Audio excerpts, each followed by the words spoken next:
Good morning, students. Today we are going to learn about motion of satellite.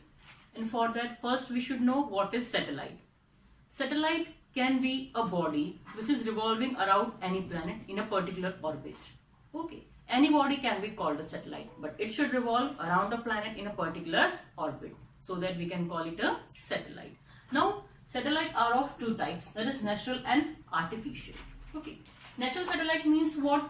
The satellite which are created by nature, they are called as natural satellite. And artificial satellite, the satellites that are man-made, वो कहलाती हैं artificial satellite. If we talk about natural satellites, then we know that there are 8 planets, and these 8 planets have particularly a number of satellites for them respectively. But first and foremost, I can say that these all planets are also satellite. How can I say this? Because these all planets revolve around Sun, and Sun is the center, and particular orbits are allotted to all these planets. So what can we say? That Sun is a planet and all these planets revolve around the Sun in particular orbits. So these all are natural satellites for Sun. Okay, now moving forward to number of satellites, this all the planets have. Mercury and Venus, this don't have any satellites, natural satellites. For Earth we can say 1. Which is it? It is Moon. For Mars we have 2 natural satellites, Jupiter 12, Saturn 10, Uranus 5 and Neptune 2. Okay, so these are the number of satellites which these planets have respectively.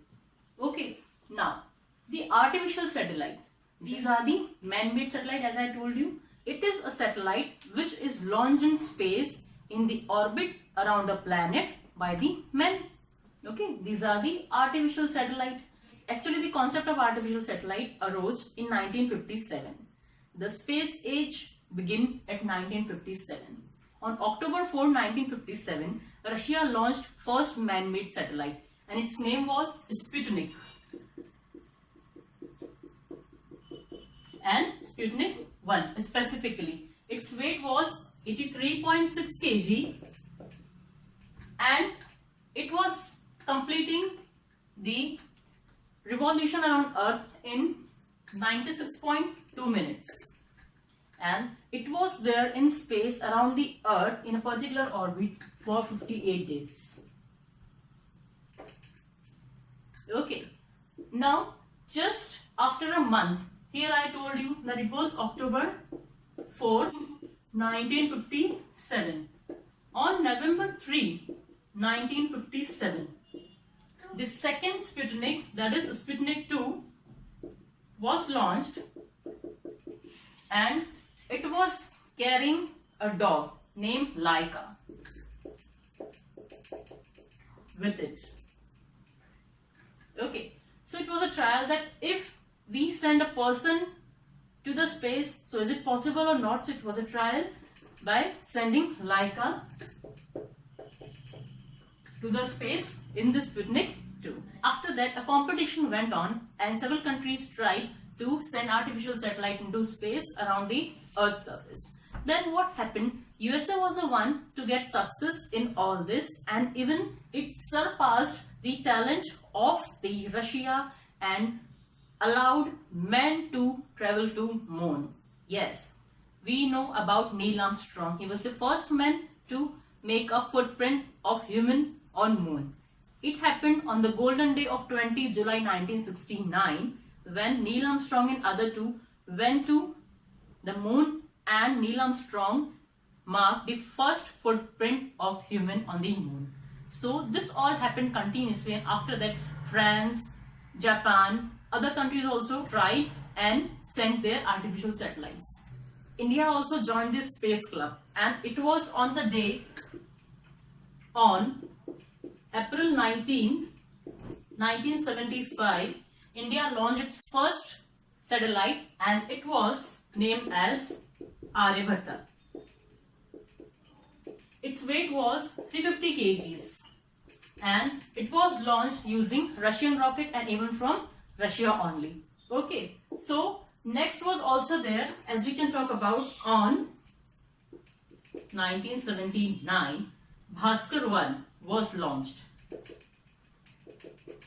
and its weight was 444 kg and it took 95.2 minutes to make a revolution of Earth.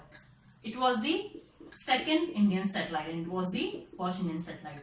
And after that, several countries get involved in sending their artificial satellites. But the thing comes in mind that natural satellites are made by nature, so they are actually established at their places in the particular orbits. But how these artificial satellites being launched so that they can remain in the particular orbit and study whatever we want to. So we have to study now that how the satellites can be launched, and for that we should initially study principle of launching satellite. So move forward for that. Okay, so principle of launching satellite. Suppose this is the surface of the Earth and a tower with maximum height is placed on the surface. Okay, now from this point, if a body is being thrown, either it can be stone, a ball or anything. Okay, if it is thrown from here with a particular horizontal velocity, what will happen? एक horizontal velocity से अगर suppose हमने यहाँ पे से कोई stone या body को डाला है या ball को फेंका है, then what will happen? It will go this way and will touch the ground here. ठीक है, यहाँ पर वापस से अर्थ को आकर के टच कर लेगा. Suppose this is point A.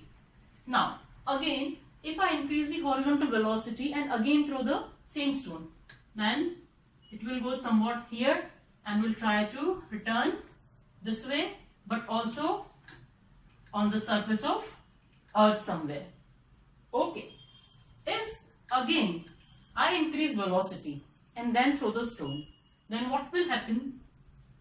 It will go this way and will try to come to this way on the Earth, but it will actually miss the Earth this time, because Earth's surface will be like this way and it will go this way. So this is the state when this particular stone thrown from here will behave as a free fall body under gravity. And what will happen? Every time it will try to get back to the Earth's surface and fall on the Earth's surface, but it will miss all the times. So the velocity with which the stone will be thrown in such a manner that it will be around the Earth at a particular orbit from which it will try to fall on the Earth, but it will miss it every time. So what will happen ultimately? The stone will follow a circular path around the Earth's surface, and in this state we can call that this stone is an artificial satellite of the Earth. Okay, आया logic समझ में? So by this logic only the satellites are being launched.